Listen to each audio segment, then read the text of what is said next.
बिस्मिल्लाहिर्रहमानिर्रहीम। एक साहिब फरमाते हैं कि मुझे बचपन में किसी ने एक बात कही थी जिसके लिए मैं मरते दम तक इनका मशकूर रहूंगा।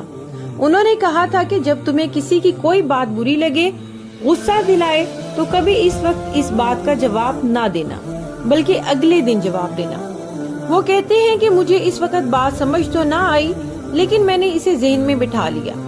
फिर जब मैं बड़ा हुआ और इस बात पर अमल करना शुरू कर दिया, मैं गुस्सा दिलाने वाली बात का फौरन जवाब ना देता, बल्कि अगले दिन पर छोड़ देता।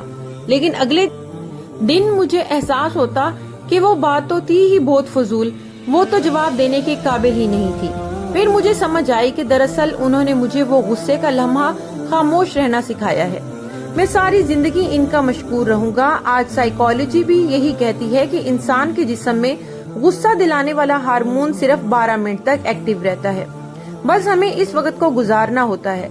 आप भी इस नसीहत पर अमल करके देखें। इंशाल्लाह दुआएं देंगे। हमारी जिंदगी में बहुत सी तबाहकारियां सिर्फ गुस्से की वजह से ही आती हैं। अल्लाह हम सबको अमल की तौफीक दे। आमीन सुम्मा आमीन। तमाम देखने वालों का दिल से शुक्रिया। वीडियो पसंद आई तो प्लीज इसे लाइक कर दें और कमेंट में अपने कीमती मशवरे से मुझे जरूर नवाज दे। जज़ाकुमुल्लाहु खैरन कसीरा।